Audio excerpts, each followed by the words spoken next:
Back guys. आज मैं आपको ऐसे मजेदार फोन्स दिखाता हूँ हमारे टेस्टिंग के हिसाब से अंडररेटेड कैटेगरी में आते हैं। बेसिकली होता क्या है कि देखो ब्रांड्स इतने ज्यादा फोन्स लॉन्च करती हैं, सभी ब्रांड्स, तो कुछ अच्छे फोन्स वो उन हाइप में या ओवर मार्केटिंग से दब जाते हैं। और कभी कभी ऐसा भी होता है कि फोन ओवर प्राइस्ड आते हैं, स्पेक्स अच्छा होगा लेकिन प्राइस ज्यादा होगा, लेकिन with time silently price cut हो जाता है, या लॉन्ग टर्म में रिव्यूज होते नहीं हैं, तो यूजर्स के फीडबैक धीरे धीरे आते हैं, तो जाके वो फोन अंडररेटेड बन जाते हैं। तो मैं आज आपको ऐसे टॉप 5 अंडररेटेड फोन्स बताता हूँ, प्लस एक तो फोन आप बोनस से बता देंगे, इन केस आपको और नीड हो तो वो भी बता देंगे।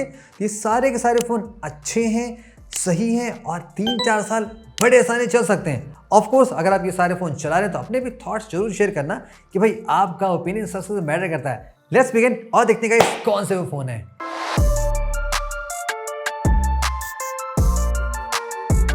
सबसे पहले फोन गाइस जो हमें ट्राई करना चाहिए वो है OnePlus Nord C5। अभी रिसेंटली जब OnePlus 15 और 15 आया था, हमने आपको OnePlus का एक मेगा बैटरी ड्रेन टेस्ट करके दिखाया था। तब हमने Nord C5 को फिर से चलाया लॉन्च के काफी टाइम बाद, तो देखो ड्रेन में आपने देखा था कि इसका बैकअप बहुत ही सही मिल रहा है, फ्लैगशिप वाले OnePlus से ज़्यादा के आसपास भी आप कह सकते हो मिल जाता है। तो बैटरी ड्रेन में बहुत सही है। फ़ोन जब हमने यूज़ किया तो हमें फ़ोन की परफॉर्मेंस काफ़ी स्टेबल लगी, जैसे कि पहले थी अभी भी है, सॉफ्टवेयर स्मूथ है, परफॉर्मेंस अच्छी है, अपडेट अच्छा मिल रहा है, मेन कैमरा बहुत सही परफॉर्म कर रहा है। हाँ ऑफकोर्स यहाँ पे आपको कोई फैंसी वाले टेलीफोटो या ऑप्टिकल लेंस नहीं मिलेंगे, लेकिन ये प्राइस रेंज ही ऐसा है कि अच्छा है। 25 में फ़ोन लॉन्च हुआ था, सेल में फ़ोन 22 तक चला गया था और यूजुअली ये फ़ोन 23-23.5 का आसानी से मिल जाता है। तो अगर आपको ऐसा कंसिस्टेंट फ़ोन चाहिए जो कि कई साल तक एटलीस्ट 2 to 3 ईयर्स बड़े आसानी से चल जाए, Nord C5 आपके लिए सीरियसली अंडररेटेड फोन है और डेफिनेटली आपको ट्राई करना चाहिए। अब आप सोच रहे हैं कि भाई ये फोन अंडररेटेड था या पहले आया था तो दब क्यों गया? बिकॉज उस वक्त हुआ क्या था, कुछ ऐसे फोन आए थे जैसे कि P3 Ultra, P4 Pro और OnePlus का Nord 5 था जो कि ज़्यादा फैंसी मार्केटिंग की जाती है, उस वजह से Nord C5 की ज़्यादा बात हो नहीं पाई थी। That's the reason.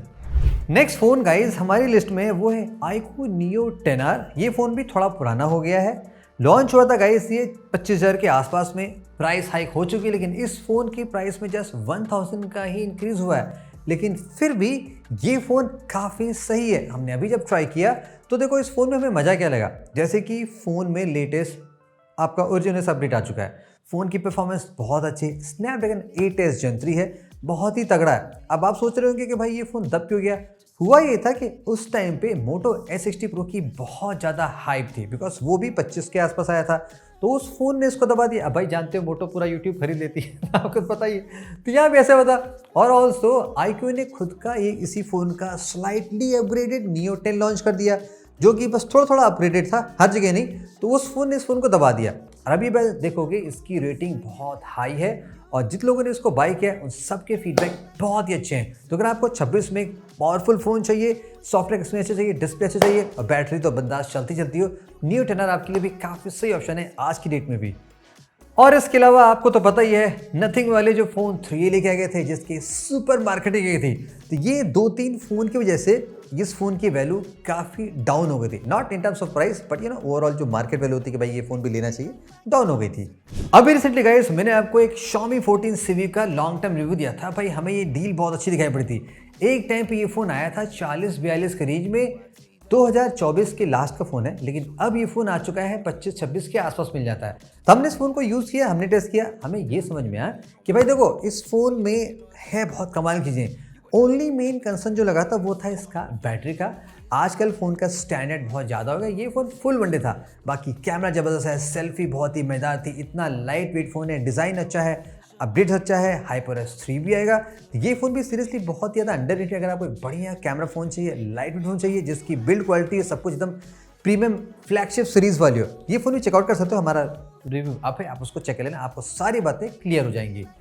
अब आप सोच रहे हो कि ये फ़ोन दब क्यों गया था? बेसिकली हुआ ये था कि उस टाइम पे Realme का एक बहुत अच्छा फ़ोन आया था, रिमेंबर GT6 और iQOO Neo 9 Pro, ऐसे 2-3 फ़ोन आए थे। OnePlus का 12R था, ये कुछ 1-2 महीने आसपास थे। Xiaomi ने भी कुछ साल से मार्केटिंग बहुत कम कर दी थी, इसीलिए फ़ोन उतना हाइप में आ नहीं पाया था। ये कुछ फ़ोन इस फ़ोन को दबा ले गए, बट स्टिल अभी भी डील अच्छी है। हाँ बैटरी की इशू होगी, अगर आपको सीरियसली बिग बैटरी फ़ोन चाहिए तो शायद ये फ़ोन आपके लिए नहीं, अदरवाइज सॉरी आपके लिए बहुत ही अच्छा फ़ोन है। एक और फ़ोन गाइस सीरियसली बहुत ही ज़्यादा अंडररेटेड है, वो है गाइस Vivo का T4 Pro। अब देखो इस फ़ोन में मज़े की बात क्या है कि अगर आप ध्यान से देखेंगे, स्पेक्स कंपेयर करेंगे, तो बेसिकली ये फ़ोन आपका नियर अबाउट आइडेंटिकल है वीवो के V60 के। जो एक मेन चीज़ दिखाई पड़ेगा वो ये कि इस फ़ोन में आपको अल्ट्रा वाइड लेंस नहीं मिलेगा और यहाँ पे जायस की ब्रांडिंग नहीं है। लेकिन ये दोनों चीज़ अगर आप ऐड करते हो तो V60 का प्राइस आपको क्लोज टू 40 पहुँच जाता है और ये आपको आजकल उससे कहीं ज़्यादा कम प्राइस में मिल जाता है। 8 से 10 हज़ार का फ़र्क पड़ सकता है। तो अगर आपको बहुत तगड़ा परफॉर्मेंस चाहिए, अल्ट्रा वाइड की नीड नहीं है, ज़्यादा आप सैचुरेटेड या वाइब्रेंट जायस फोटोज नहीं चाहते हो, तो वीवो का T4 Pro आपको बहुत ही सही ऑप्शन दे सकता है। अब आप सोच रहे होंगे कि ये फ़ोन क्यों दबा, तो पहला रीज़न लाइक ऑलवेज मोटो ने यूट्यूब खरीद रखा था।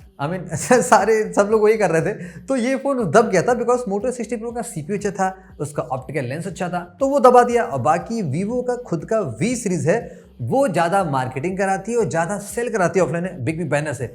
इसी वजह से ये टी सीरीज़ की ज़्यादा बात नहीं होती, not that T series. Vivo के टी सीरीज़ की उतनी हाइप हो नहीं पाती है, बट फ़ोन काफ़ी दमदार है।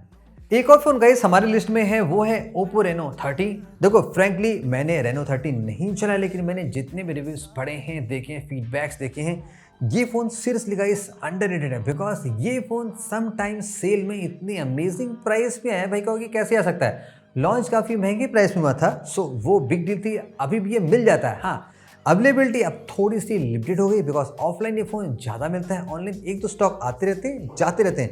अब इस प्राइस में इस फ़ोन में देखो खास बात क्या है, CPU बहुत ही सॉलिड है, इसकी बिल्ड क्वालिटी लुक्स बहुत अच्छा है, थोड़ा सा कॉम्पैक्ट सेंट्रिक फ़ोन ज़्यादा बनाया गया है और इसमें भी आपको मैदार वाला सॉफ्टवेयर तो मिलता ही मिलता है, IP69 सर्टिफाइड भी है, तो कम प्राइस में चीज़ें बहुत अच्छी ऑफर करता है। बस सवाल वही होता है कि ये फ़ोन थोड़ा सा कम अवेलेबल होता है, मोस्टली आउट ऑफ स्टॉक रहता है, लेकिन आता जरूर है। अभी हमने वीडियो बनाने पर देखा था, एक फ़ोन ऑलरेडी फ्लिपकार्ट पर दिखा रहा था, लेकिन हाँ ऑफलाइन आपको फ़ोन आसानी से मिल जाता है। Reno 30 में अभी भी सही डील है, इनके साथ अभी भी मिलता है तो आप ले सकते हो। इसमें कमी वही है कि इसमें ऑप्टिकल लेंस की मिसिंग है, लेकिन अगर वो आपके लिए नीड नहीं है, बाकी सारी चीज़ें इसमें बहुत ही सही।